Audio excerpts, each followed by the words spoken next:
Hello everyone. First of all, thanks for being here in my YouTube channel. Dear students, आज की class में हम अपने international math olympiad का chapter 2 start करेंगे that is polynomials. I hope कि आप सब ने चैप्टर 1 को बहुत अच्छे से गो थ्रू किया होगा। मैंने उसमें हर क्वेश्चन का डिटेल एक्सप्लेनेशन किया था और कुछ मैंने ट्रिकी वीडियोस भी बनाई थी, है ना। और मैंने एक क्वेश्चन शायद से टारगेट के लिए भी दिया था, तो खाली एक स्टूडेंट का मेरे पे आंसर आया है and I am still waiting कि कम से कम 4 से 5 बच्चों के तो मेरे पास आंसर्स आए। ठीक है, चलो आज की क्लास में हम पॉलिनोमियल्स को स्टार्ट करते हैं। इस चैप्टर को स्टार्ट करने से पहले डियर स्टूडेंट्स, मैं सारे कॉन्सेप्ट शुरू में नहीं बताना, मतलब मैं सारे कॉन्सेप्ट शुरू में नहीं बता रहा हूँ।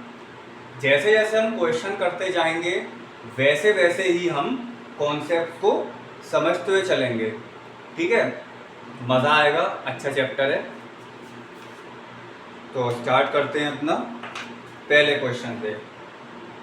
पहला क्वेश्चन हमसे ये कह रहा है कि P X cube plus Q X square plus R X plus S is said to be a cubic polynomial. हम इसको क्यूबिक पॉलिनोमियल कब बोलेंगे? देखो, किसी भी पॉलिनोमियल को हम क्यूबिक कब बोलते हैं? आप कहोगे सर जब उसमें हाईएस्ट पावर जो होती है वो आपकी 3 हो।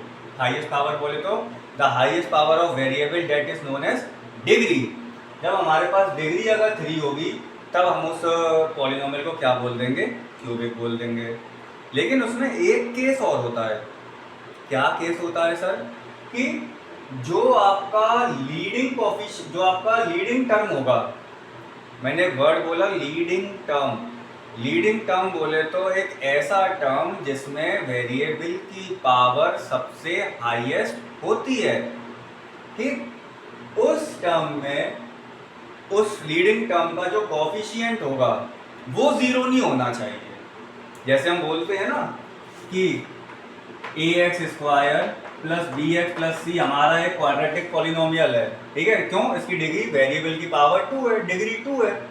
और यहाँ पे हम एक बात तो लिख देते हैं, where A is not equal to 0, ये तो लिखते हैं हम। ए क्या है? ए कहलाता है हमारा एक्स स्क्वायर का कोफिशिएंट। लेकिन एक बात है, ये जो एक्स स्क्वायर वाला टर्म है ना पूरा, ये टर्म हमारा लीडिंग टर्म कहलाता है। लीडिंग टर्म का मतलब होता है प्यारे बच्चों, क्या मतलब होता है? लीडिंग टर्म का मतलब होता है एक ऐसा टर्म जिसमें वेरिएबल की पावर सबसे हाईएस्ट होती है। ठीक है, तो ये क्यूबिक है, हाँ है, लेकिन एक शर्त और होगी। क्या? जो इसमें एक्स क्यूब का कोफिशिएंट है वो क्या नहीं होना चाहिए? 0 नहीं होना चाहिए। और ये वाला मेरा टर्म कौन सा टर्म कहलाएगा? ये कहलाएगा मेरा लीडिंग टर्म। ठीक है, और मालूम है ये क्या कहलाता है? p, जो एक्स क्यूब का कोफिशिएंट है, ये कहलाता है आपका लीडिंग कोफिशिएंट। ठीक है, तो p is not equal to 0 का मतलब हो गया option number D. Option number D is the right answer. ठीक है, अब आ जाओ क्वेश्चन नंबर 2 पर। आसान था ये क्वेश्चन, पर हाँ इस क्वेश्चन ने हमें 2-3 चीजें नई और दे दी है ना। इसी तरीके से हम क्वेश्चनों को समझते हुए चलेंगे, क्वेश्चन के बेसिस पर कॉन्सेप्ट्स को क्लियर करेंगे।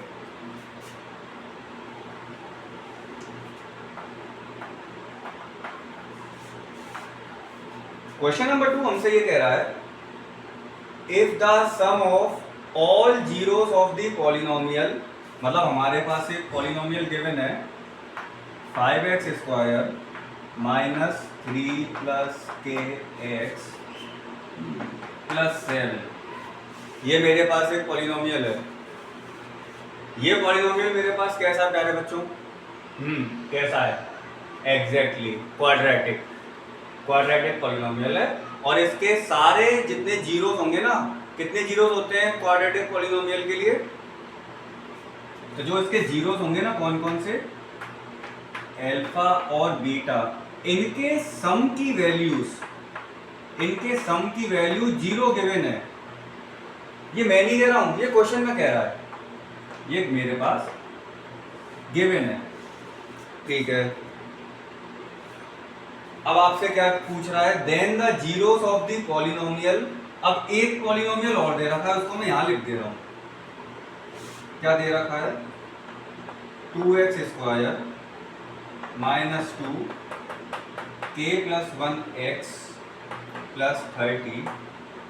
इस पॉलिनोमियल के जीरोस क्या होंगे, हमें ये फाइंड करना है। इसमें देखो, इस पॉलिनोमियल के जीरोस में कब निकाल सकता हूँ, मैं तभी निकाल सकता हूँ जब मेरे पास यहाँ पे कौन सी वैल्यू होगी, k की वैल्यू।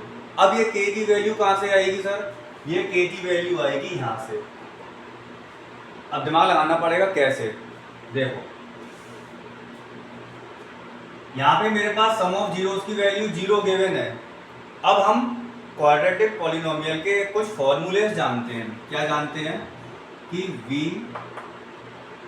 नो डैट कि सम ऑफ जीरोस, मेरा सम ऑफ जीरोस की वैल्यू क्या होती है, माइनस बी अपॉन ए। सर ये a और b क्या होते हैं, b होता है x का कॉफिशिएंट और a होता है x स्क्वायर का कॉफिशिएंट, ठीक है। इसी तरीके से प्रोडक्ट ऑफ जीरोस की वैल्यू क्या होती है, c अपॉन ए। c क्या होता है, ये कांस्टेंट टर्म होता है, और a क्या होता है, a होता है x स्क्वायर का कॉफिशिएंट, ठीक है। अब क्वेश्चन में आपको इसका कुछ रिलेशन गिवन है, ये मींस अल्फा प्लस बीटा की वैल्यू 0 गिवन है। अगर अल्फा प्लस बीटा की वैल्यू 0 गिवन है, इसका मतलब क्या है, अगर मैं इसको फर्स्ट मान लेता हूं और इसको सेकंड, तो फ्रॉम फर्स्ट अगर अल्फा प्लस बीटा की वैल्यू 0 गिवन है, तो मैं कह दूंगा माइनस बी अपॉन ए की वैल्यू 0 गिवन है कि नहीं है, हाँ है। तो अब यहाँ पे काम करो, यहाँ पे मैं a और b की वैल्यू सब्स्टिट्यूट कर देता हूँ। b की वैल्यू क्या है, माइनस का ब्रैकेट में 3 प्लस के, साइन के साथ लेना है हमें टर्म को, है ना। तो ये माइनस तो वैसे ही है,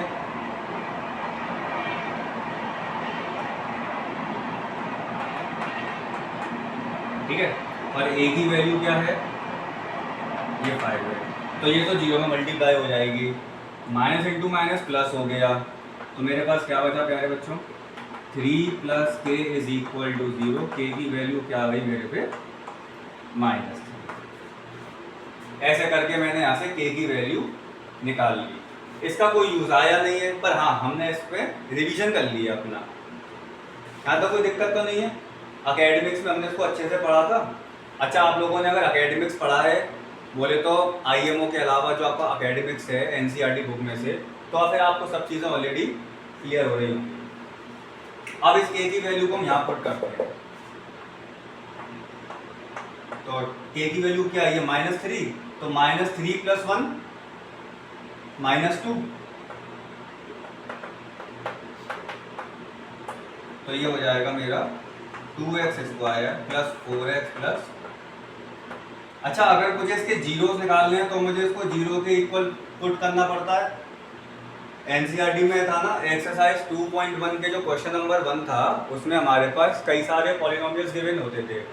तो वहाँ पे अगर हमें उसके जीरोस निकालने हैं तो हम उस पॉलिनोमियल को जीरो के इक्वल करके पहले उसको क्वाड्रेटिक इक्वेशन बना देते थे, उसके बाद उसके जीरोस निकाल देते हम, ठीक है। यहाँ से मैं एक चीज़ देख पा रहा हूँ, 2 तीनों में से कॉमन आ रहा है, तो लेके जीरो में पहुँचा दो। X square plus 2x plus 15 is equal to 0, ठीक है। चलो अब इसके जीरो निकाल लो। कहीं कुछ मैंने नोट करने में गड़बड़ कर दी है। ओ ओ ओ यहाँ k प्लस 11 है बेटा। मुझे वही लग रहा था, मैंने कुछ नोट करने में प्रॉब्लम कर दी है। यहाँ पे k प्लस 11 है, तो -3 प्लस 11 8 हो जाएगा ये, और 8 टू 16 हो जाएगा ये माइनस का। अब सही है।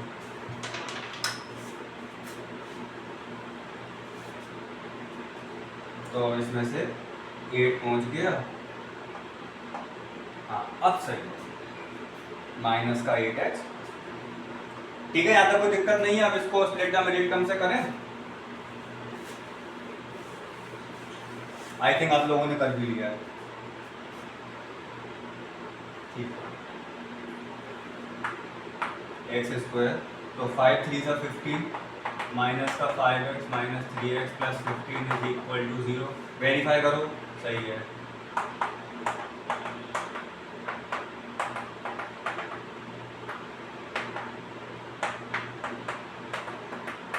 ये क्या आ गए फैक्टर्स। अब मैं हर फैक्टर को जब 0 के इक्वल रखूंगा तो एक वैल्यू आई 3 और दूसरी वैल्यू आई 5। दैट मीन्स ये मेरी अल्फा हो गई और ये मेरी बीटा हो गई। चलो, कौन सा ऑप्शन में दिख रहा है मुझे? ये 3 और 5, ऑप्शन नंबर ए। ठीक है, इस अप्रोच से आप क्वेश्चन को सॉल्व करेंगे। अब देखो, कंपटीशन के बेसिस पर आपको ये देखना है, वही बात जो मैंने पहले समझाई थी, फिर से बता रहा हूँ कि कौन कौन से स्टेप्स आपको वहाँ पे लिखने हैं। जो मैंडेटरी स्टेप्स हो वही आप एग्जामिनेशन में लिखिएगा, बाकी चीज़ें दिमाग में चलनी चाहिए। आप अपने माइंड को इस हिसाब से बना के लाइए। ठीक है, आसान क्वेश्चन था, अच्छा क्वेश्चन था ये। चलो अब आ जाओ क्वेश्चन नंबर 3 पर।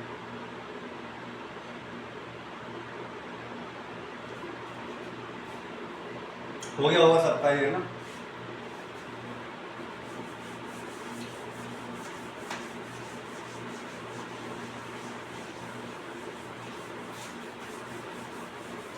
मैं कोशिश करूंगा कि इस सिंगल वीडियो में शुरू के 10 क्वेश्चंस को, मतलब शुरू के 11 क्वेश्चंस को कवर कर लूँ मैं, जो आपके मैथमेटिकल रीजनिंग के ऊपर रिलेटेड है।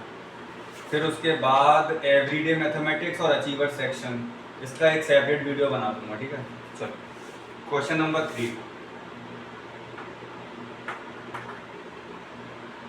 क्वेश्चन नंबर 3 ये कह रहा है, अच्छा क्वेश्चन नंबर 3 करने से पहले एक चीज समझा देता हूँ।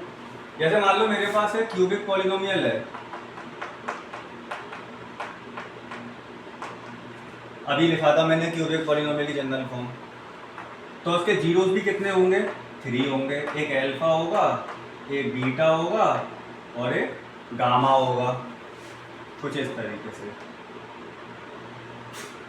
अल्फा बीटा और गामा। अब इसके 3 फॉर्मूले बनते हैं बेटे, 3 फॉर्मूले। क्या? जो इसके कॉफिशिएंट्स और जीरोस का जो रिलेशन होता है, पहला होता है कि तीनों जीरोस का sum minus B upon a के इक्वल होता है। ठीक है, इसको बोलते हैं the sum of the zeros. अब उसके बाद ये क्या रिलेशन बन रहा है? ये कहलाता है the sum of the product of zeros, the sum of the product of zeros taken 2 at a time. Taken 2 at a time, taken 2 at a time का मतलब है एक बार में हम 2 जीरोस को मल्टीप्लाई करके उनको क्या कर रहे हैं? ऐड कर रहे हैं। ठीक है, इसका वैल्यू होता है c अपॉन ए। अच्छा, और तीसरा बनता है the product of zeros alpha beta into gamma minus B upon A. ठीक है, अब ये ए बी सी क्या होता है? ए होता है आपका, चलो मैं जनरल फॉर्म लिख दे रहा हूं,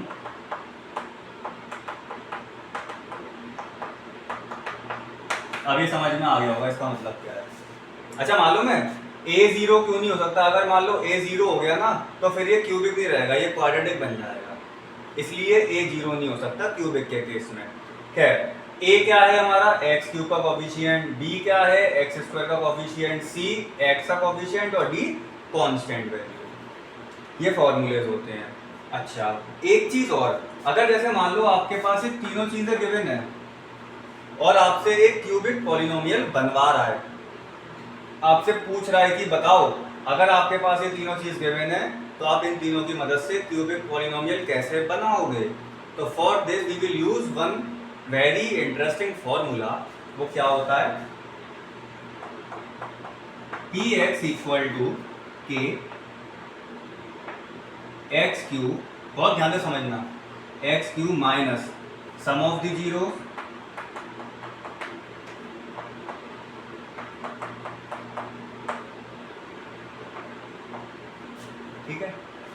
plus the sum of the product of zeros taking two at a time, alpha beta plus beta gamma gamma alpha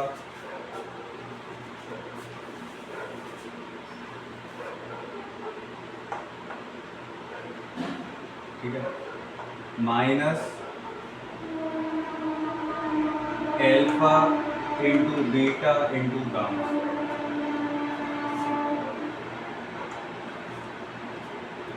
ये फॉर्मूला होता है आपका कब, जब आपको एक क्यूबिक पॉलिनोमियल को फ्रेम करना हो। लेकिन वो कब हो पाएगा, जब आपके पास ये तीनों चीज़ें गिवन होंगी। इसी तरीके से मालूम है क्वाड्रेटिक में भी होता है। अगर आपको क्वाड्रेटिक में गिवन है वही सम ऑफ जीरोस और प्रोडक्ट ऑफ जीरोस की वैल्यू गिवन है, सीख लो लगे हाथ। अगर आपको क्वाड्रेटिक पॉलिनोमियल बनवा रहा है तो आप फॉर्मूला यूज करते हो P x equal to k x square minus sum of zeros x plus product of zeros.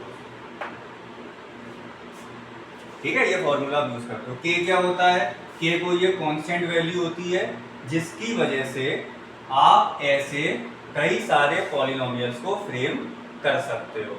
या फिर आसान सी भाषा में ये समझो कि इन टर्म्स में से निकाली हुई है कॉमन वैल्यू होती है। ठीक है, अच्छा, तो ये कुछ कॉन्सेप्ट्स आगे काम आएंगे तो ध्यान में रखना। तो अब देखते हैं इस क्वेश्चन में हमें गिवन क्या है। इस क्वेश्चन में हमसे कह रहा है if the sum of the product of the zeros taken two at a time, एक पॉलिनोमियल गिवन है, उसके sum of the product of the zeros taken two at a time की वैल्यू गिवन है -8।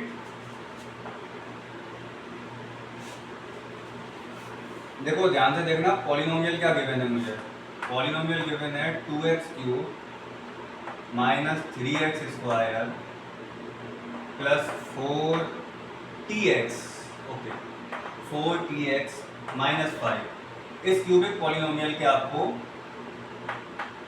Alpha plus beta beta gamma gamma इसकी value given है कितनी, -8, और आपको t की वैल्यू निकालनी है। ठीक है, निकाल लेंगे। अगर इसकी वैल्यू -8 है that means c upon a की वैल्यू -8 है। ठीक है, अब c की वैल्यू क्या होगी, इसमें x का कोफिशिएंट बोले तो फिर चौक अलग ही आई है इस बार, 4t और a की वैल्यू क्या है 2 इक्वल टू -8, तो 2 2 ज़ा 4, 2 4 ज़ा 8, p की वैल्यू क्या आ गई -4 आ गई। ऑप्शन क्या हमारा इसका, ऐसे आप लॉजिक को यूज कर सकते हो।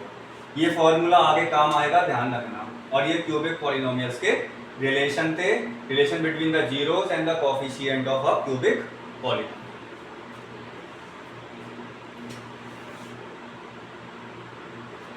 अब हम पढ़ेंगे क्वेश्चन नंबर 4 को।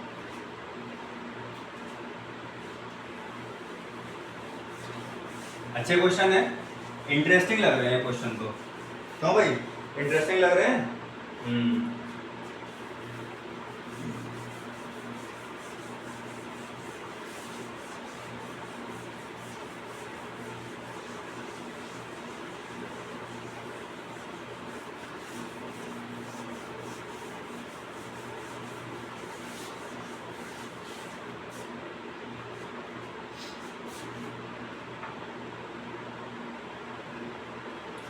क्वेश्चन नंबर 4,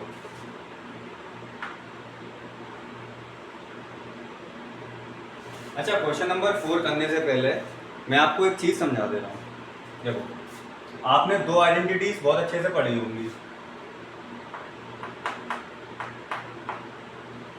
इसका एक्सपेंशन मालूम है क्या होता है, a² plus b² plus 2ab, यही होता है।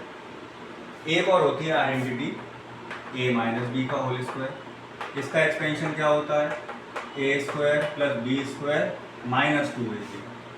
अब मैं आपसे ये कह रहा हूँ इन दोनों केसेस में आपको ए स्क्वायर प्लस बी स्क्वायर की वैल्यू आइडेंटिफाई करनी है, दोनों केस में। अब आपके मन में एक बात आ रही होगी, सर आप क्या क्वेश्चन पूछ रहे हो? हाँ, मेरा क्वेश्चन ये है, इन दोनों केसेस में आपको ए स्क्वायर प्लस बी स्क्वायर की वैल्यू आइडेंटिफाई करनी है। मतलब इस इक्वेशन से, इन दोनों इक्वेशन से ए स्क्वायर प्लस बी स्क्वायर की वैल्यू निकालो। कैसे निकालोगे?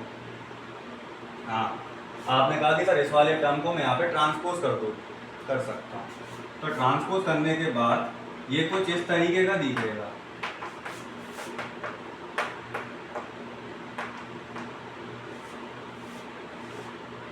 एक तो ये बनी, और यहाँ से भी निकल सकती है, मालूम है?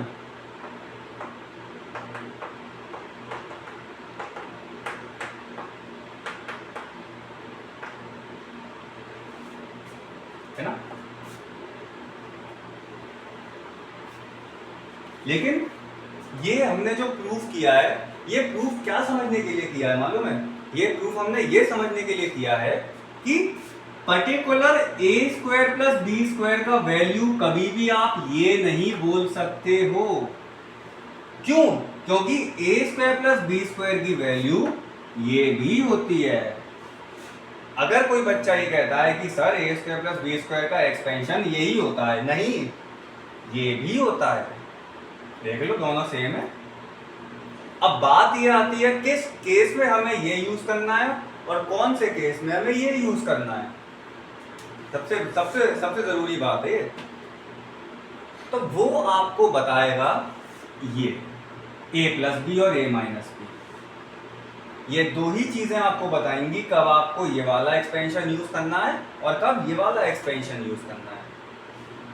ठीक है, तो इसी के बेसिस पर एक क्वेश्चन है, क्वेश्चन नंबर 4। अच्छा, एक बात कह सकते हैं, a और b को अल्फा और बीटा से रिप्लेस करते हैं। मतलब ये हो जाएगा alpha square plus beta square equal to alpha plus beta का whole square minus 2 alpha beta. कोई दिक्कत तो नहीं है? हाँ, कर सकते हैं, कोई जरूरी नहीं। चलो अब आ जाओ क्वेश्चन नंबर 4 पर। क्वेश्चन नंबर 4 में हमारे पास ये कह रहा है, अगर अल्फा बीटा जीरो है एक पॉलिनोमियल के ax square plus bx plus c के, तो आपको वैल्यू फाइंड करनी है 1 upon alpha square plus 1 upon beta square. आपको इसकी वैल्यू फाइंड करनी है। हालांकि डियर स्टूडेंट्स, ये क्वेश्चन आपका आर डी शर्मा का क्वेश्चन है, आर एस अग्रवाल में भी है। तो बात ये आती है इस टाइप के क्वेश्चंस को सॉल्व करने की अप्रोच क्या है। ठीक है, अप्रोच इसकी सिंपल सी ये है, आप पहले ये देखो कि ये पॉलिनोमियल क्या स्प्लिट द मिडिल टर्म से अल्फा और बीटा की वैल्यू देगा? ऐसे भी नहीं हो सकता स्प्लिट द मिडिल टर्म से। जब ऐसा नहीं होता है तो हम प्रोसीड करते हैं अपनी दूसरी अप्रोच को। वो कौन सी अप्रोच होती है? सम ऑफ जीरोस और प्रोडक्ट ऑफ जीरोस की। कैसे? देखो सीखो। मैं जानता हूं सम ऑफ जीरोस की वैल्यू क्या होती है? माइनस का बी अपॉन ए। और प्रोडक्ट ऑफ जीरोस की वैल्यू क्या होती है? सी अपॉन ए होती है। तो मैं इसको कुछ ऐसा फ्रेम करूंगा जिससे मुझे यहाँ पे ये कुछ बनता हुआ दिख जाए। देखो कैसे। अगर मैं इसका एलसीएम लूँ तो एलसीएम मुझे मिलेगा alpha square into beta square मिलेगा, और जब मैं इसको सॉल्व करूंगा तो मुझे मिलेगा बीटा स्क्वायर अल्फा मिला। मैं क्या इसको ऐसे भी लिख सकता हूँ?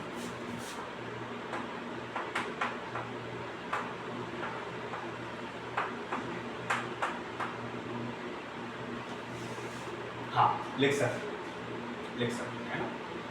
ये मेरे कहने से नहीं आना चाहिए, ये लॉजिक्स आपके दिमाग में ऑटोमेटिकली बनने चाहिए, ऑटोमेटिकली। ठीक है, अब देखना, अल्फा इंटू बीटा की वैल्यू मेरे पास है सी अपॉन ए। यहां पे मैं सी अपॉन ए रख सकता हूं, लेकिन व्हाट अबाउट दिस? क्या मैं alpha square plus beta square की जगह इसका स्क्वायर रख सकता हूं क्या? मतलब इसको स्क्वायर करके लिख दूं? तो ऐसा सोच भी मत लेना अगर आप लोग ये सोच रहे हो कि सर मैं इसका स्क्वायर करके इसको ऐसे लिखूंगा,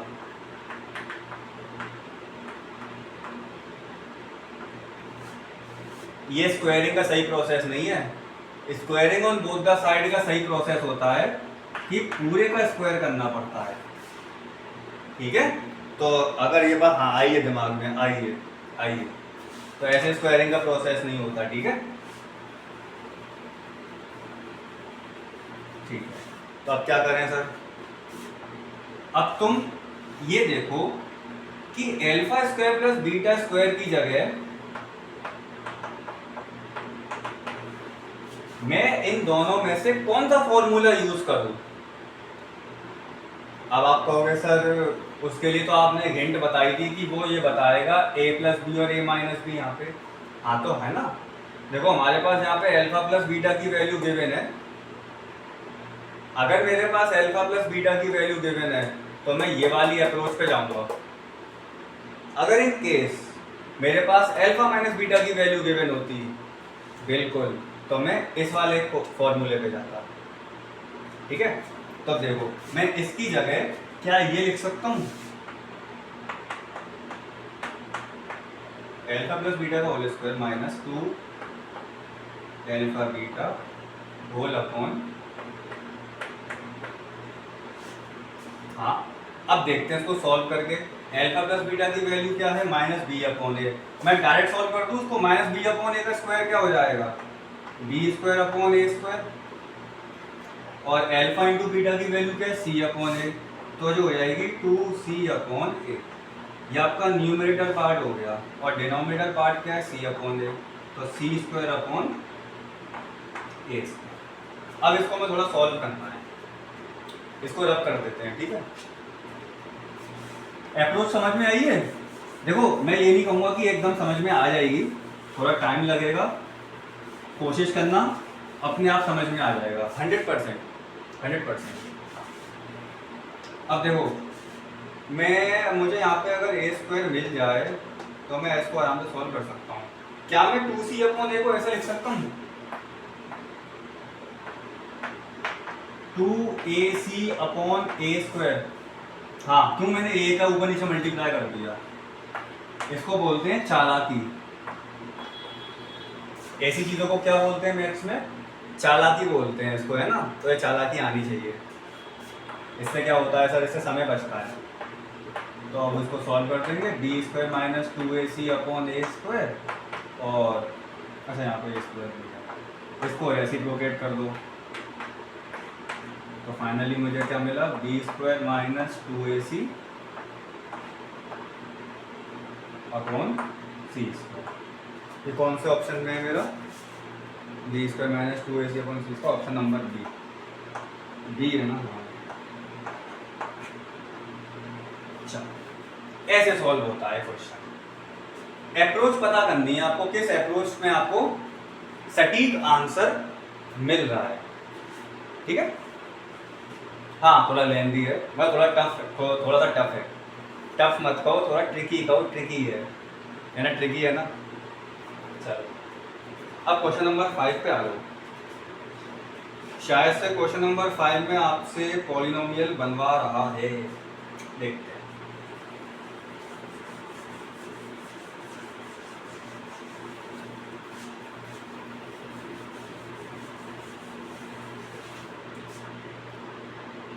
अच्छा मालूम है आपको, इस चैप्टर के एंड में मैं फिर से आपको एक क्वेश्चन दूंगा,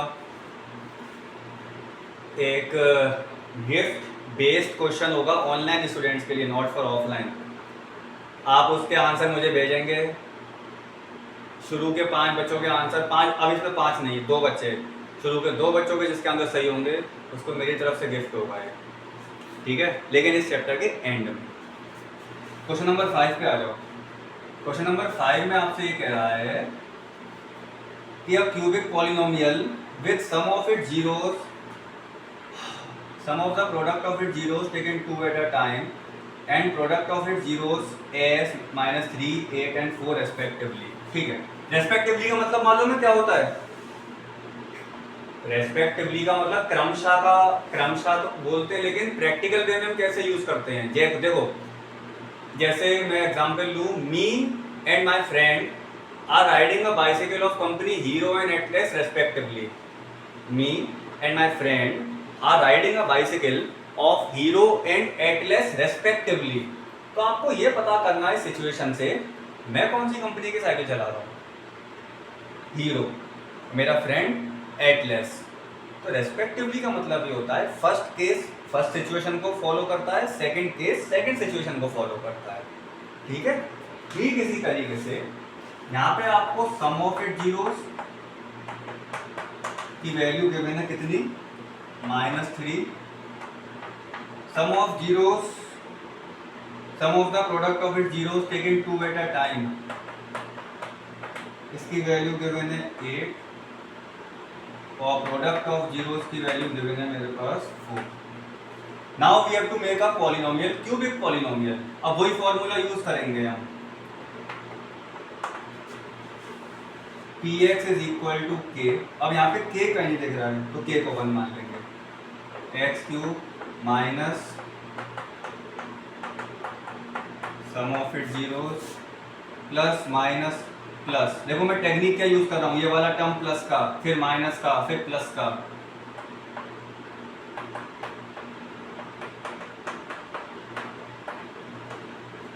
फिर माइनस का, सही टेक्निक है, भूलोगे नहीं। के की वैल्यू 1 मान लेते हैं तो अभी उसमें कुछ दे ही नहीं रखी है। अब product of sum of the zeros की वैल्यू क्या, -3, तो minus into minus plus 3x, इसका वैल्यू कितना है 8x माइनस 4। क्या जो ऑप्शन में है x cube plus 3x square minus 8x minus 4, option number. ऐसे आप क्यूबिक पॉलिनोमियल को फ्रेम करते हो। बस फॉर्मूला ध्यान में होना चाहिए आपके, टेक्निक बना लो, प्लस का टर्म माइनस का टर्म, प्लस का टर्म माइनस का टर्म। यही सेम प्रोसेस आपका क्वाड्रेटिक फॉर्मूले में होता है, क्वाड्रेटिक पॉलिनोमियल में। ठीक है, चलो अब आ जाओ क्वेश्चन नंबर 6 पर।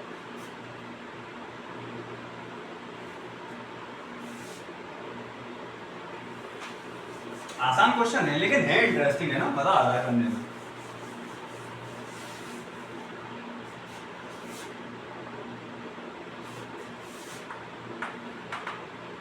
क्वेश्चन नंबर 6 क्या कह रहा है हमसे, if p and q are the zeros of the polynomial. मेरे पास एक पॉलिनोमियल गिवन है x square plus k x minus 1 minus c। तो आपको वैल्यू फाइंड करनी है। अच्छा, p और q उसके जीरोस हैं, p और q। अब अल्फा बीटा ना रख के हमने p और q जीरोस रख दिए हैं, रख सकते हैं, कोई बड़ी बात नहीं, रख सकते हैं। ठीक है, l और m जीरोस रख दें, s और t रख दें, कुछ भी रख सकते हैं। तो आपको वैल्यूज फाइंड करनी है, किसकी वैल्यू फाइंड करनी है, एक रिलेशन दे रखा है p माइनस 1 q माइनस 1। देखो पहले तो चेक करो कि ये क्वाड्रेटिक पॉलिनोमियल जनरल फॉर्म की फॉर्मेट में है या नहीं। जनरल फॉर्म की फॉर्मेट का मतलब होता है कि ax square plus bx plus c, जहाँ पे एक्स स्क्वायर का टर्म अलग, x का टर्म अलग और कांस्टेंट टर्म अलग। आप इस पॉलिनोमियल में एक्स स्क्वायर का कोएफिशिएंट पता कर पा रहे हो क्या, x का कोएफिशिएंट पता कर पा रहे हो, नहीं, बिल्कुल भी नहीं। क्यों, क्योंकि x यहाँ पे मर्ज्ड है, मिक्स है, मिला हुआ है। पहले आपको उसको अलग करना है। ये क्वेश्चन करते टाइम आपको पहले देखना है कि ये पर्टिकुलर पॉलिनोमियल जनरल फॉर्म को सेटिस्फाई कर रहा है या नहीं। हाँ, जनरल फॉर्म है लेकिन क्या उसकी एक एग्जैक्ट पोजीशन को सेटिस्फाई कर रहा है। पोजीशन बोले तो एक्स स्क्वायर का टर्म अलग है कि नहीं है, एक्स का टर्म अलग है कि नहीं है, कांस्टेंट अलग है कि नहीं है। लेकिन यहाँ पे एक्स का टर्म मिला हुआ है, ये अंतर है इसमें। ठीक है, इसको अलग कर लेंगे।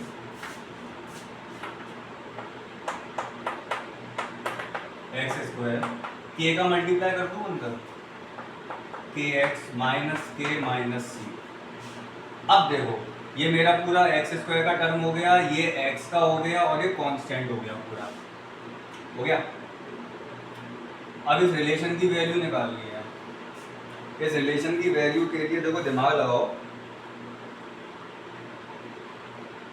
क्या मैं इसके जीरोस फाइंड कर सकता हूँ स्प्लिट द मिडिल टर्म से? ऐसे भी नहीं, सवाल ही नहीं है। तो अगर नहीं कर सकता हूँ मैं कौन सी अप्रोच पे जाऊँ फिर मैं? बिल्कुल सम ऑफ जीरोस और प्रोडक्ट ऑफ जीरोस पे।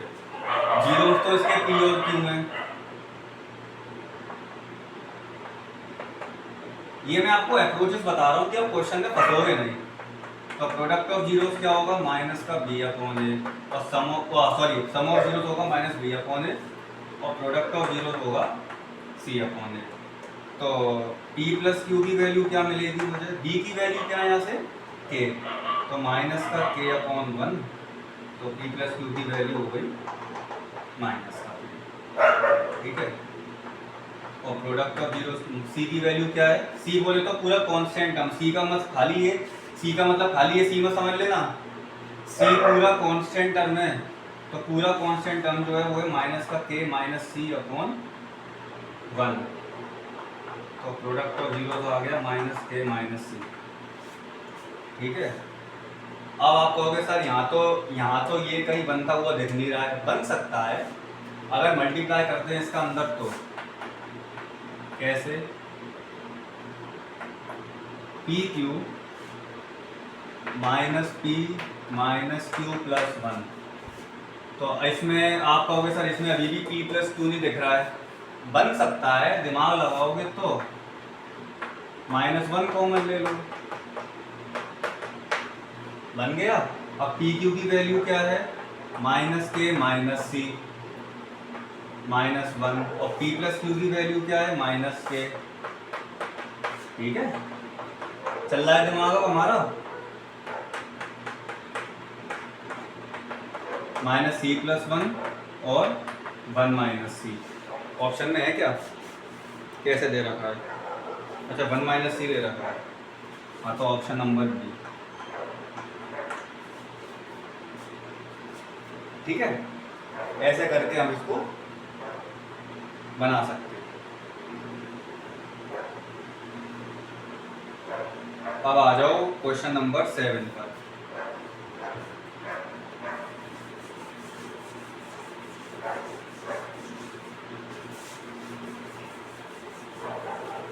देखो मैं अभी भी कह रहा हूँ क्वेश्चन सारे के सारे इंटरेस्टिंग है और मज़ा आ रहा है करने में। क्वेश्चन नंबर 7 ये कह रहा है, अब इसमें मुझे लाइन हटानी पड़ेगी।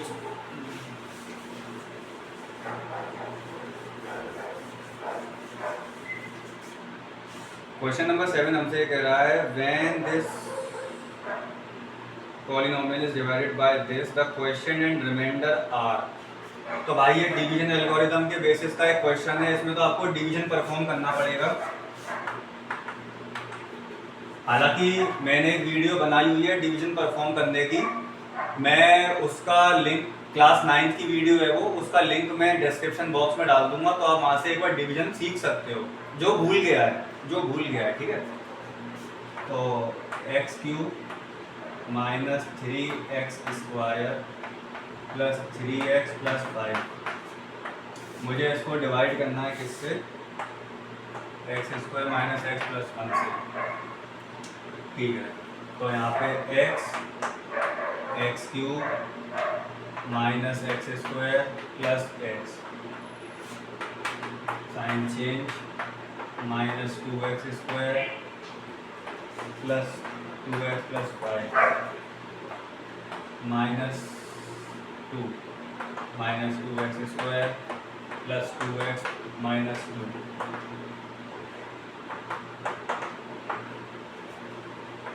ये भी है। हाँ भाई, तो ये मेरा रिमाइंडर बच गया और ये मेरा क्वेश्चन आ गया। तो ऑप्शन में क्या है? क्वेश्चन x माइनस 2 है, हाँ है। रिमाइंडर 7 है, हाँ है। Option number C. ये तो बहुत आसान था। अगर जो डिवीजन भूल गया है मैं इसका एक बार डिस्क्रिप्शन बॉक्स में लिंक डाल दूंगा, आप लोग बड़े आराम से वहाँ से समझ सकते हो, ठीक है। Now we comes to question number 8।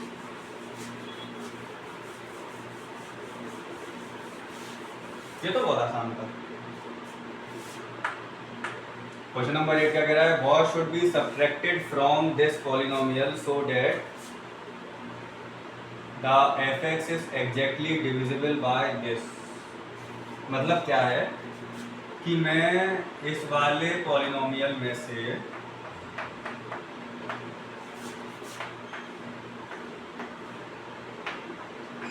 क्या सब्ट्रैक्ट कर दूं कि जब मैं इसको डिवाइड करूं किससे, x square plus x minus 1 से, तो जो एग्जैक्टली डिवाइड हो जाए। अब हमें एक चीज पता होनी चाहिए, मालूम है क्या, कि जो हमारी डिवीजन एल्गोरिदम होती है ना, कि dividend equal to divisor into coefficient plus remainder. तो हमेशा डिविडेंड में से आपका जो माइनस होता है वो क्या होता है? रिमाइंडर। ऑलवेज आप सोचो कि डिवाइजर या कोएफिशिएंट माइनस हो जाएगा, कभी नहीं, ठीक है, हमेशा रिमाइंडर माइनस होता है। हालांकि इसका एक तरीका और है, लेकिन समय कम लगाने के लिए मैंने आपको एक डायरेक्ट अप्रोच बताई है, क्योंकि इसके ऑप्शन में आपको सीधे उस मतलब वो माइनस जो होगा उसकी वैल्यू गिवन है, तो वो तो रिमाइंडर से निकल सकती है। इसका एक तरीका और है, अगर आप चाहते हो कि मैं वो तरीका बताऊं तो एक बार कमेंट सेक्शन में मुझे कमेंट कर दीजिएगा कि सर क्वेश्चन नंबर 8 का जो मेथड 2 है एक बार एक्सप्लेन कर दो, ठीक है। इससे मुझे क्या रहेगा, आप लोग एक बार वीडियोस को देख रहे हो, तो ठीक है। अभी देखते हैं क्या माइनस करेंगे, वो डिवाइड करके पता चलेगी। तो सॉरी 6x³ है, तो यहाँ पे आएगा 6x³ plus 6x² minus 6x 5x², 9 में 6 गया 3, 33x minus 65, 5x² plus 5x minus 5, minus 33 minus 5 minus 38x minus 60। क्या ये रिमाइंडर मालूम है? अब ये रिमाइंडर आ गया, अब हम अपना डिवीजन यहाँ पे रोक देंगे। क्या ये रिमाइंडर को जब मैं इसमें से माइनस करूंगा तो माइनस करने के बाद अगली बार रिमाइंडर का 0 मिलेगा? तो आंसर है बिल्कुल मिलेगा। सर आप कैसे कह सकते हो? आप ऐसा करके देख लेना, करके देखना, फिर मुझे बताना कमेंट सेक्शन में कि हाँ सर जब मैंने इसको इसमें से माइनस किया तो रिमाइंडर के 0 मिला। अब देखो क्या ये ऑप्शन में है? माइनस 38x माइनस 60 यहाँ है, ऑप्शन नंबर बी, ठीक है। अब आ जाते हैं क्वेश्चन नंबर 9 पर।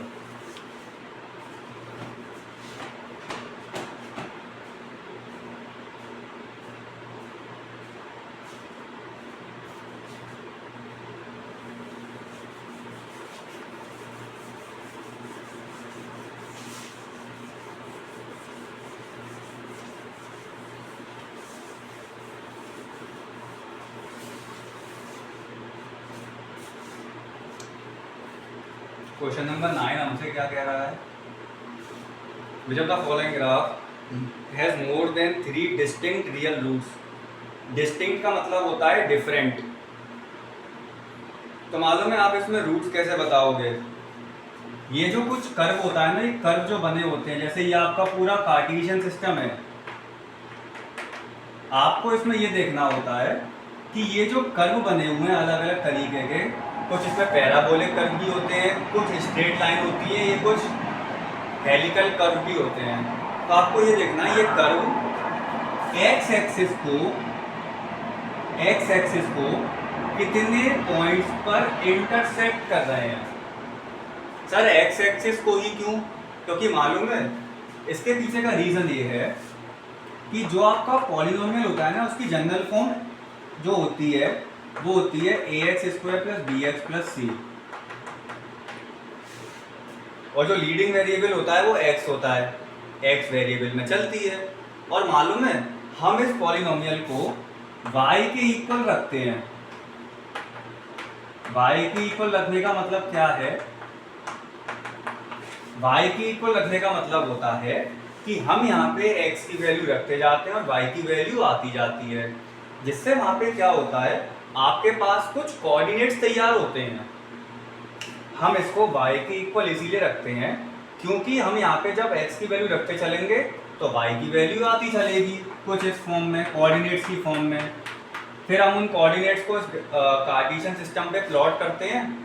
प्लॉट करने के बाद जो एक डायग्राम बन के तैयार होता है वो डायग्राम आपका ये बताएगा कि जब वो डायग्राम एक्स एक्सिस को जितने पॉइंट्स पे इंटरसेक्ट करेगा उतने उस पॉलिनोमियल के जीरोस होंगे।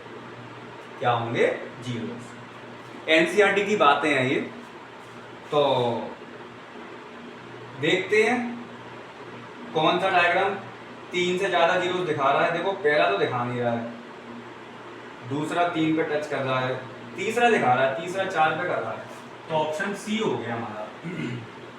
ठीक है, ऑप्शन सी में मोर देन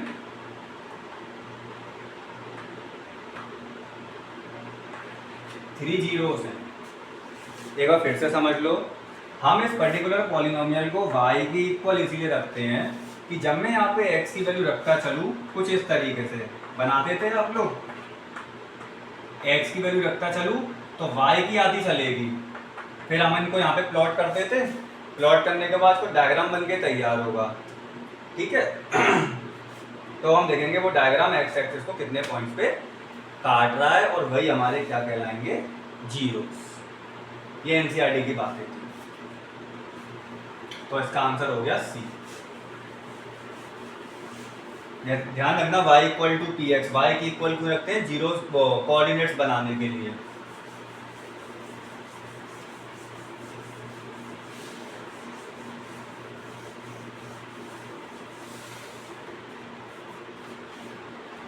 अब आ जाओ क्वेश्चन नंबर 10 पर। अच्छा क्वेश्चन है। क्वेश्चन नंबर 10 ये कह रहा है one root of a polynomial. मेरे पास एक पॉलिनोमियल गिवन है 3x square plus 11x plus p। इसका एक रूट इसके दूसरे रूट का रेसिप्रोकल है, तो आपको यहाँ पे p की वैल्यू फाइंड करनी है।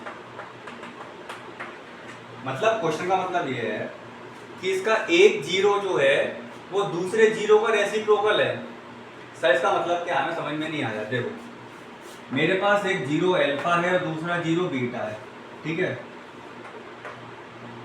अब कुछ एक्टिविटी करते हैं।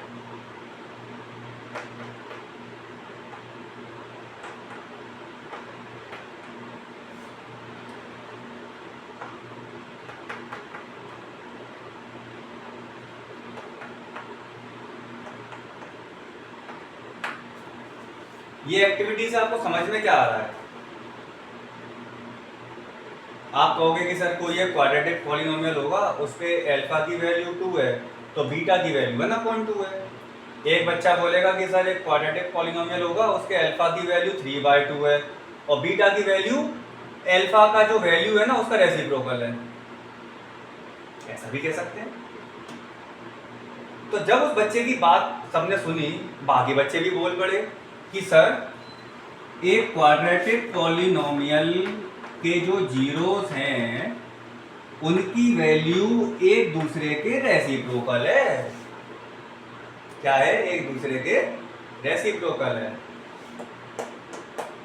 ठीक है, इसका मतलब होता है if one root of a quadratic polynomial is reciprocal of the other। अगर एक रूट की वैल्यू 2 है तो दूसरे का जो वैल्यू होगा, दूसरे रूट मतलब दूसरे जीरो की जो वैल्यू होगी वो उसके रेसिप्रोकल होगी। अब जैसे मान लो यहाँ पे अल्फा बीटा इसके रूट्स हैं, जीरोस हैं। मैंने मान लिया इस अल्फा की वैल्यू अल्फा 1 है, तो बीटा की वैल्यू क्या होगी अगर मैं रेसिप्रोकल बोल रहा हूं तो? बिल्कुल 1/α1। समझे बात को? ये मतलब होता है one root of a polynomial is reciprocal of the other. तो मैंने माना इसमें let 10 of polynomial be alpha. अगर मैंने इस पॉलिनोमियल में इस जीरो की वैल्यू मान ली अल्फा, मान लो ये छोटा अल्फा है, ये बड़ा अल्फा है, तो अदर जीरो क्या हो जाएगा? अदर जीरो बोले तो बीटा, बीटा की वैल्यू क्या हो जाएगी? बिल्कुल 1 अल्फा, इसका रेसिप्रोकल। ठीक है, ये सेंस है। ये सेंस मालूम कब जनरेट होगा? जब आप ये एक्टिविटी को समझ लो। ठीक है, अब बात ये आती है की वैल्यू कैसे निकालें। अब तुम दिमाग लगाओ, क्या कि क्या इसका स्प्लिट द मिडिल टर्म हो सकता है? बिल्कुल भी नहीं हो सकता। तो हम अप्रोच नंबर 2 पे पहुंचेंगे, लेकिन अप्रोच नंबर 2 पे पहुंचने के लिए वही सम ऑफ जीरो और प्रोडक्ट ऑफ जीरो, दो फॉर्मूले बने। किस पे जाओगे? अब तुम ये देखो कि ये जो P है ना, P, ये P आ किस तरफ रहा है? A की पोजीशन पे आ रहा है, B की पोजीशन पे आ रहा है, या C की पोजीशन पे आ रहा है?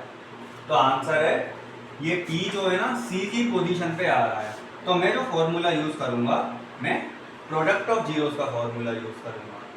ये टेक्निक है जिससे आपका समय बचेगा। ठीक है, तो अल्फा की वैल्यू क्या थी? अल्फा ही थी। और बीटा की वैल्यू क्या थी? उसका रेसिप्रोकल 1/अल्फा। सी की वैल्यू क्या है यहाँ पे? P। और A की वैल्यू क्या है? 3। यहाँ से P की वैल्यू क्या आ गई? 3, which is option number B। ठीक है प्यारे बच्चों, ये मतलब होता है if 10 of the if 10 of a polynomial is reciprocal of the. Question number 11 देखते हैं।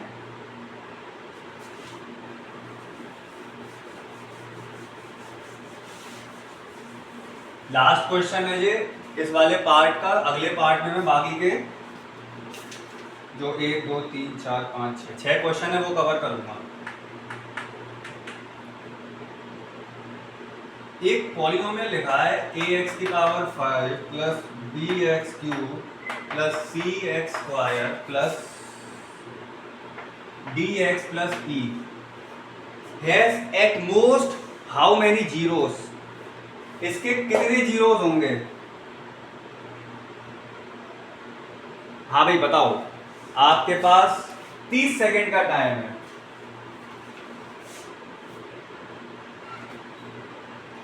आपके पास 30 सेकेंड का टाइम है।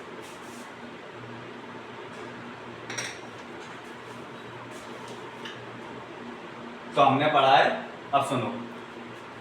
अब पॉलिनोमियल ऑफ nth, ध्यान रखना, अब पॉलिनोमियल ऑफ nth डिग्री, अगर एक पॉलिनोमियल nth डिग्री का होता है, nth डिग्री, तो उसके एट मोस्ट n जीरोस होते हैं। nth डिग्री का मतलब होता है जैसे इस पॉलिनोमियल की डिग्री 5 है, तो इसके एट मोस्ट 5 जीरोस होंगे। एट मोस्ट, एट मोस्ट का मतलब, एट मोस्ट बहुत इंपॉर्टेंट वर्ड है। एट मोस्ट का मतलब होता है ज्यादा से ज्यादा, मतलब 5 होंगे, 5 से कम भी हो सकते हैं। 5 से कम कैसे हो जाएंगे सर? हो सकता है कोई जीरो सेम हो, कुछ इसमें इमेजिनरी जीरोस भी चले जाते हैं, वो बातें आप समझोगे 11th में। तो आप अभी फिलहाल 10th लेवल पे ये ध्यान रखो। अब polynomial of nth degree has at most n zeros. At most इस वर्ड का विशेष ध्यान रखिएगा। तो इस पॉलिनोमियल के कितने जीरोस हो गए? 5। तो इसलिए ऑप्शन हो गया इसका डी। ठीक है, तो इस पार्ट में हमने शुरू के इंटरेस्टिंग 11 क्वेश्चंस को कवर किया। ये एक बेसिक क्वेश्चंस थे। अब जो आगे वाले क्वेश्चंस आएंगे आपके एवरीडे मैथमेटिक्स के, ये थोड़े से ट्रिकी होंगे और इसमें हमें यही कॉन्सेप्ट्स काम आएंगे। So see you all in the next video. Have a good day everyone.